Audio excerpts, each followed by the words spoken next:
미디어가 전하는 이슈에 대한 다양한 분석과 팩트체크까지 바로 보고 뒤집어 보고 꼭꼭 씹어보기 위한 미디어 비평 프로그램 열린 라디오 YTN. 한 주간 뉴스를 꼭꼭 씹어보는 시간 미디어 비평입니다. 오늘은 김원경 뭉클미디어 인권연구소장과 전화로 만나봅니다. 안녕하세요.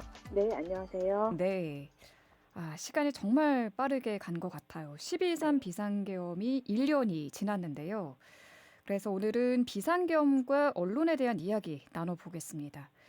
먼저 12.3 비상계엄 당시 언론이 어떤 역할을 했는지 살펴볼까요?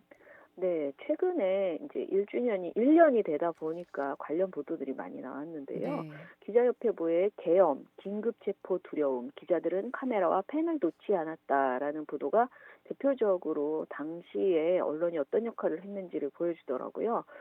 목숨 걸고 취재를 했던 그날 밤의 기자들의 이야기라고 정리를 했는데요. 네. 당시에 모든 언론과 출판은 계엄사의 통제를 받는다는 포고령이 발표되었었기 때문에 언론인들은 당연히 취재를 하다가 체포될 수 있다라는 두려움이 있었습니다.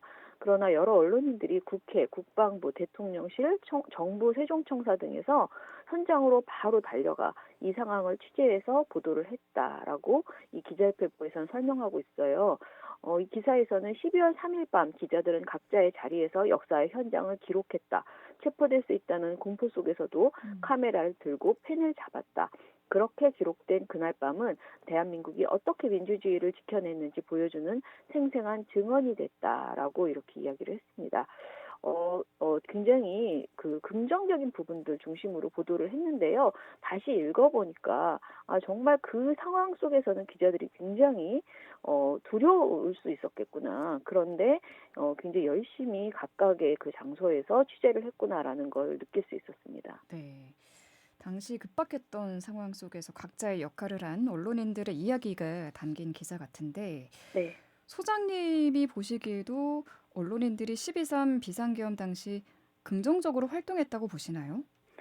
저도 당일 많은 언론인들이 그 비상계엄 현장 이곳 저곳을 취재하고 기록했다는 사실은 분명 의미가 있다라고 생각을 합니다. 네. 미디어 오늘의 내란의 밤 범죄 현장 대통령을 지킨 기자들이라는 제목의 보도를 보면은요. 계엄 당일 대통령실을 지켰던 기자들의 상황도 자세히 묘사됐는데요. 이 기사에서는 기자들의 의견을 종합해서 대통령실에서 이날 자정부터 비상계엄 해제까지 약 4시간 30분 정도의 기자들에 대한 출입 통제가 있었다. 사실상 감금 사태가 있었다라고 밝히고 있습니다. 네. 그래서 당시 지시라인과 책임 소재를 밝힐 필요가 있다라고 지적을 하고 있고요. 또 이상민 전 행안부 장관의 언론사 단전 단수 지시는 특검 수사 대상에 올라와 있지만은 국방부와 대통령실 출입 기자에 대한 통제는 관련 조사가 이루어지지 않고 있다.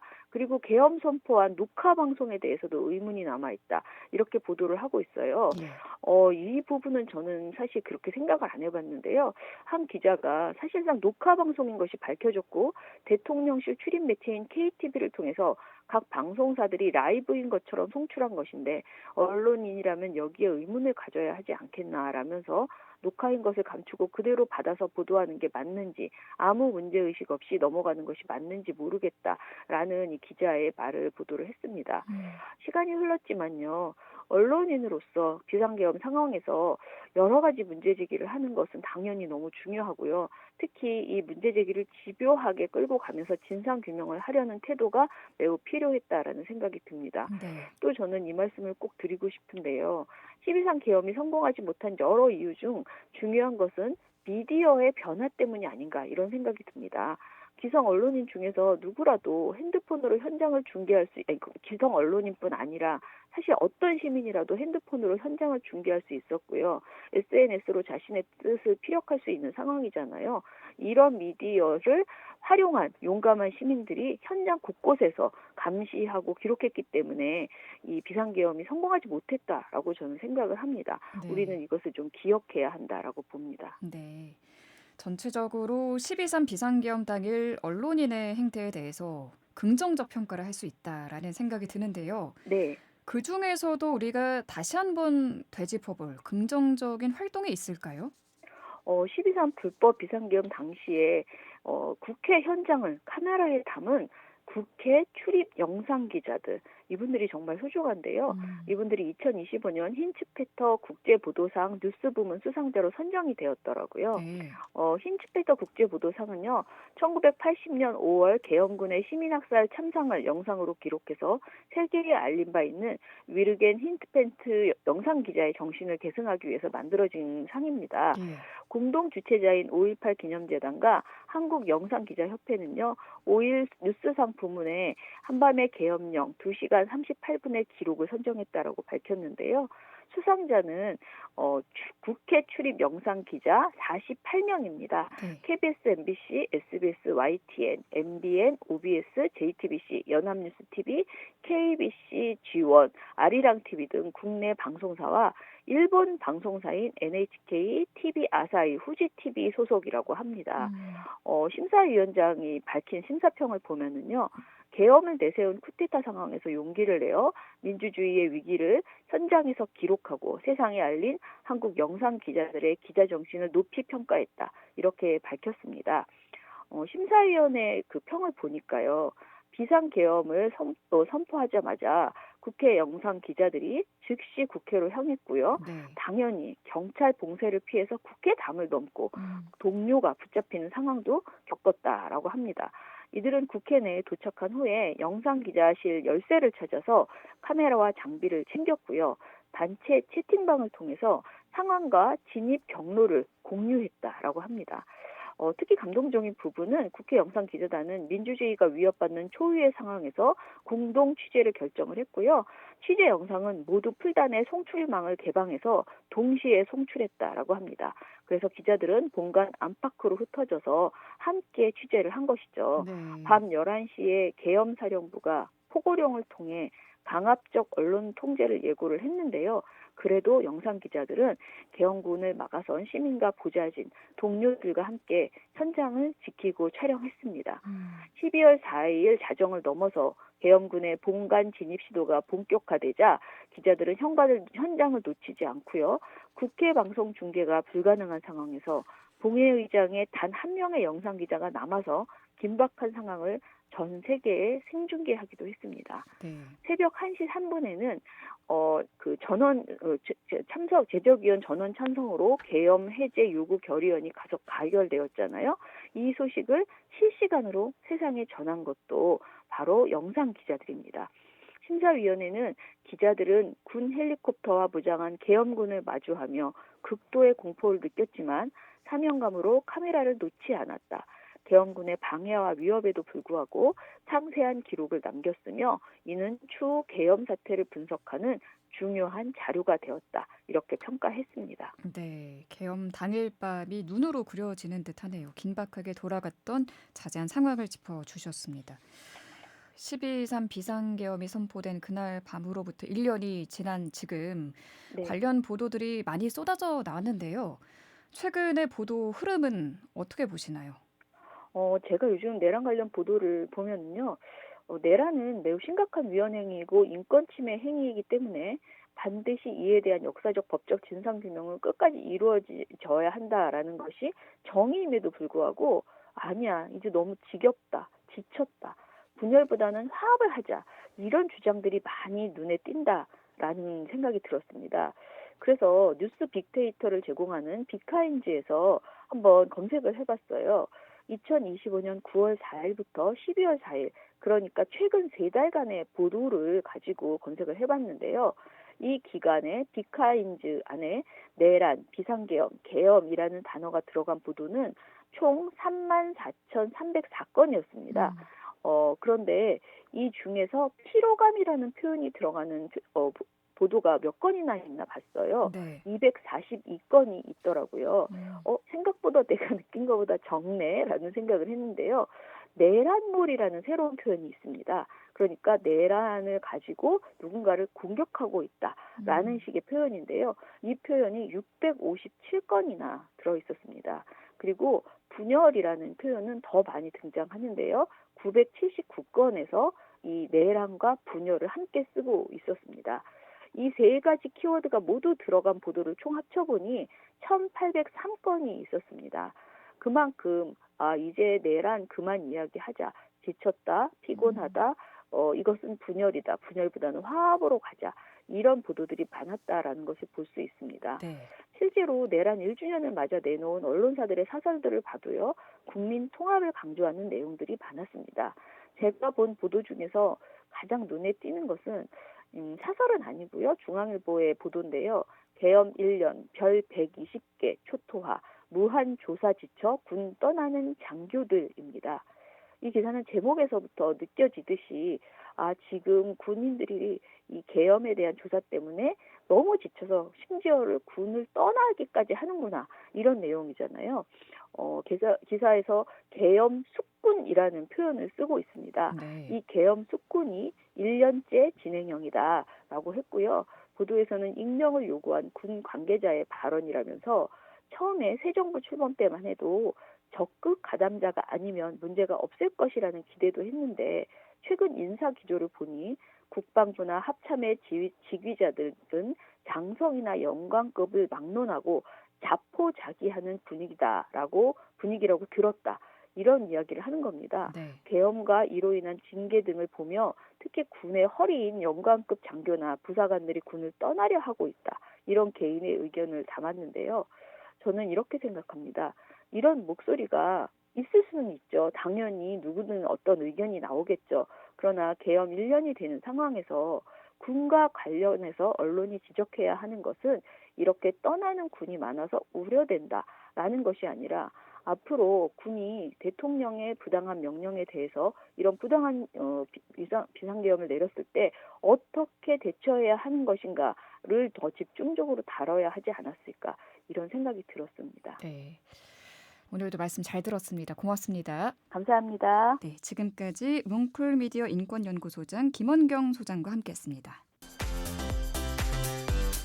뉴미디어 트렌드입니다. 오늘의 뉴미디어 트렌드는 김원식 문화평론가와 전화로 만나봅니다. 평론가님 안녕하세요. 네, 안녕하세요. 네. 28년 만에 듀스가 완전체로 돌아왔다는 소식 접하시고 깜짝 놀란 분들 많을 것 같아요. 이번에 AI 기술로 고 김성재 씨의 목소리가 복원이 돼서 신곡 라이즈가 발표가 됐는데요. 자세한 설명 부탁드립니다. 네.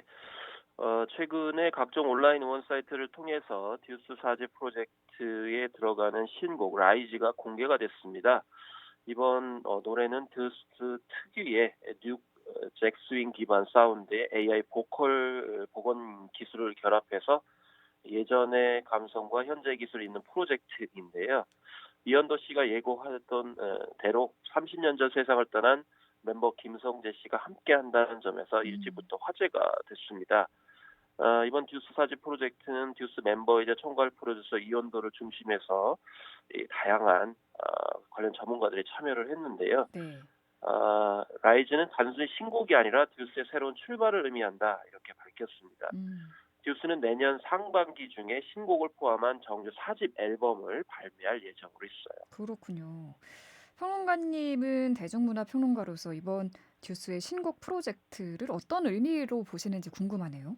사실 듀스는 X세대의 표상이라고 할 수도 있거든요. 네. 그래서 만약 해체되지 않고 1996년에 4집이 나왔으면 어떤 음악이었을까 하는 마음인데 이런 이제 마음으로 작업을 하게 됐다라고 이현도 씨가 이제 밝혔는데요.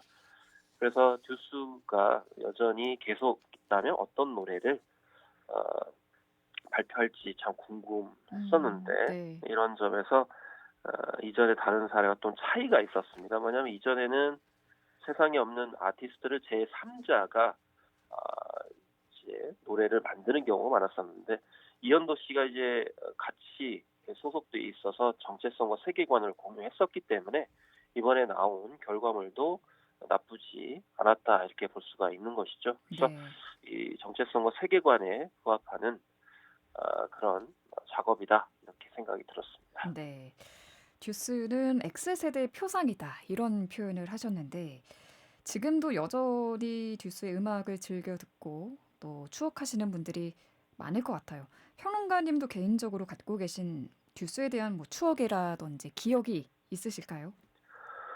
일단 듀스는 데뷔 때부터 힙합이라는 장르를 내세웠습니다. 그래서 힙합이 좀 낯설게 느껴질 수가 있었는데 저는 이제 듀스 때문에 힙합이 굉장히 친숙하게 느껴지게 음. 만들었다라는 생각이 들고요. 네.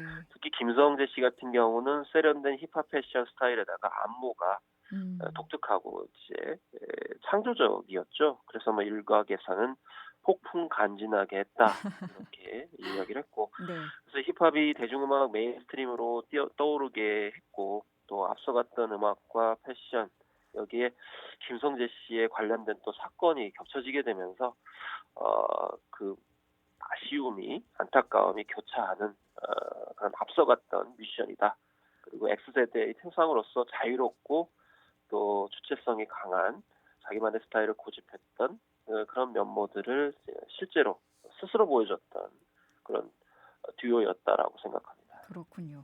아, 폭풍 간지나는 그 모습을 저는 자료 화면으로 보고 자란 세대인데 그 아, 인기가 네. 얼마나 뜨거웠는지는 잘 압니다. 이번 작업의 핵심은 결국 AI 딥보이스 기술이잖아요. 네. 사실 이 기술의 수준이 어디까지 와 있는 건지도 궁금합니다. 네. 딥보이스는 딥페이크와 유사한 기술인데요. 딥페이크가 이미지 합성 기술이라면 딥보이스는 목소리 합성 기술이라고 볼 수가 있겠습니다. 목소리 합성 기술이요. 예. 그래서 특정인의 목소리를 딥러닝 기술로 학습시켜가지고 이 문자 음성 자동 변환 기술, 그러니까 TTS로 이제 해당 특정인이 하지 않은 말까지 한 것처럼 만들어내는 기술이 되는데, 네. 짧은 음성 샘플만으로도 자연스러운 음성 합성이 가능합니다. 음. 예를 들면 3초 정도의 짧은 음성만으로도 딥보이스 기술을 통해서 음성 합성이 이루어지게 되는데요. 네. 다만 강연이나 연설, 단조로운 상담 어조 수준의 단편적인 발화만 실제 사람인지 여부를 구분하기 어려울 뿐, 이 감정의 변화에 따른 상호 대화 수준의 발화 음성은 어느 정도 지식이 있다고 하면 충분히 가능합니다. 그러니까 어, 짧은 그런 이제 노래 부르기 이런 것은 충분히 원래의 그런 주인공의 목소리 음색과 동일하다. 다만 길게 오랫동안 말하는 것은 아직은 이제 완벽하게 구현하지 음. 못한다. 그래서 김성재 씨의 목소리 창법이나 이런 것들은 충분히 가능한 수준까지 와 있다. 이렇게 요약해서 말씀드릴 수 있겠습니다. 그렇군요. 말씀대로 김성재 씨의 목소리 창법, 습성을 정말 그 실제에 가깝게 복원해냈다는 평이 나오고 있더라고요. 네, 네.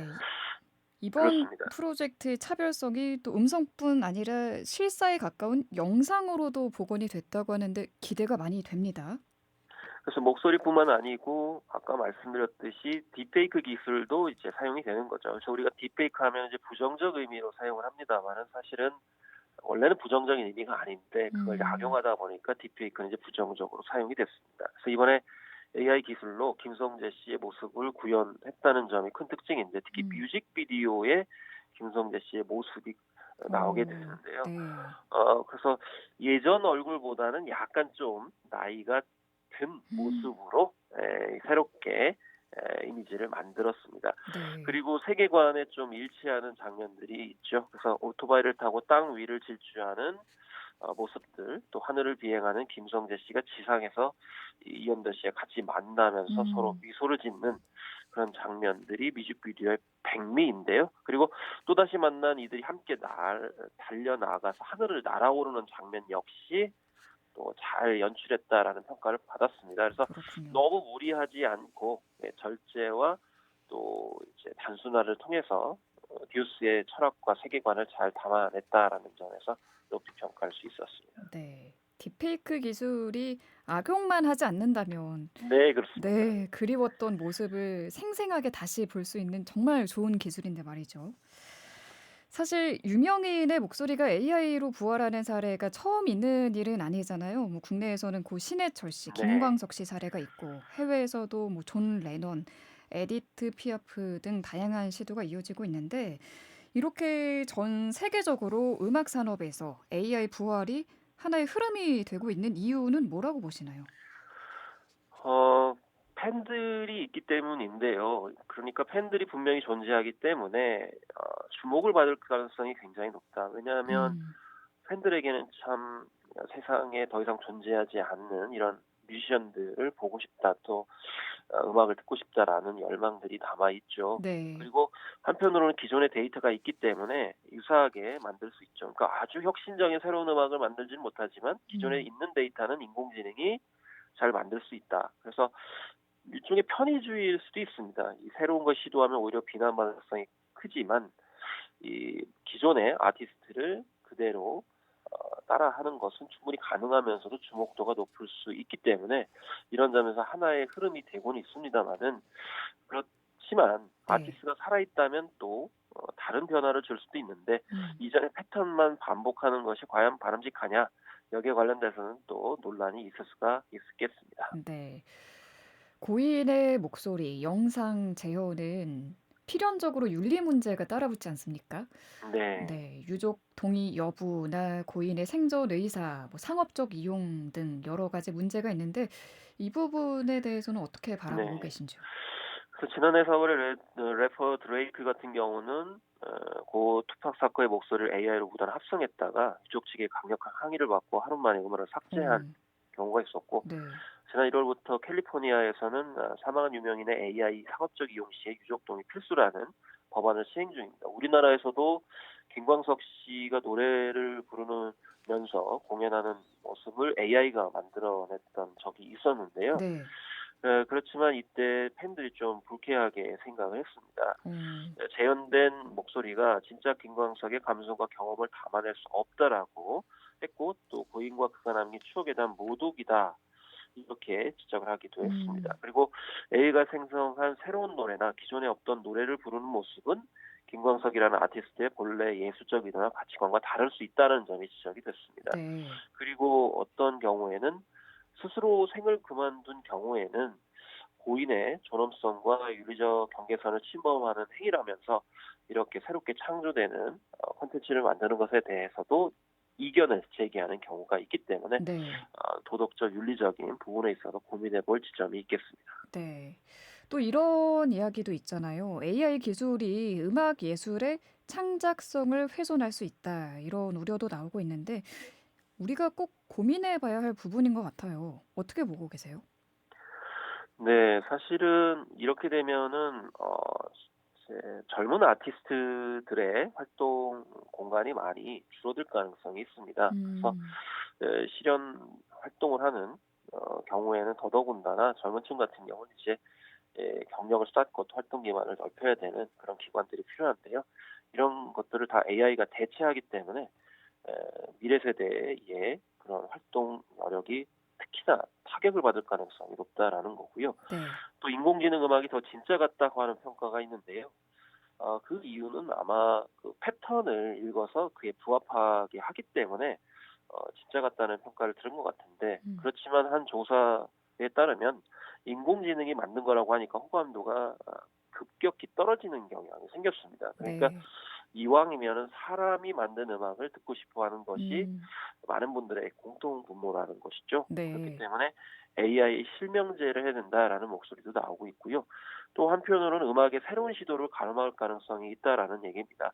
그만한 작품 안에서만 머물 가능성이 크다라는 점이고요. 음, 대체적으로 음악 예술의 역사를 보면은 이 새로운 파격적인 실험을 했을 때, 시도를 했을 때 사랑받는 작품들이 많이 나왔기 때문에 지금 AI가 만드는 음악들은 그냥 듣기 좋은 편안한 음악인데, 사실 그런 음악들을 언제까지나 팬들이 좋아할지는 알 수가 없고, 또 음악 발전을 위해서도 그렇게 썩 좋아 보지는 않는다라는 지적들. 그래서 결국 네. 음악 생태계 자체를 장기적으로 이대로 두면 위축되고 오히려 소강 상태에 이를 가능성도 있다라는 지적이 되겠습니다. 네. 앞서 평론가님께서 듀스가 내년 상반기 중에 정규 4집 앨범을 발매할 예정이다라고 알려주셨는데 AI 기반 새 활동이 한국 대중음악 산업에 어떤 변화를 불러올지도 궁금합니다. 일단 이번에 앞서 좀 말씀드렸듯이 듀스의 사례는 일반적인 사례는 아닙니다. 왜냐하면 이현도 씨가 같이 김성재 씨와 활동을 했고, 네. 또 그 정체성과 세계관 가치관을 알고 있기 때문에 음, 그런 연장선상에서 새로운 작품을 만들어내고 있는 거거든요. 네. 결국 인간과 AI가 공조하고 있다, 같이 콜라보를 하고 있다 이렇게 볼 수 있는 거죠. 그래서 그러네요. 듀스의 사례는 인간과 AI의 음. 콜라보, 공조 협력이기 때문에 그런 네. 점에서 제3자가 무턱대고 만드는 것과는 다르다. 그래서 이후에 이제 듀스의 행보, 노래들, 앨범 작업들을 좀 주목해서 볼 필요가 있다라고 생각합니다. 네, 알겠습니다. 오늘 말씀 잘 들었습니다. 고맙습니다. 네, 네, 감사합니다. 김원식 문화평론가와 함께했습니다.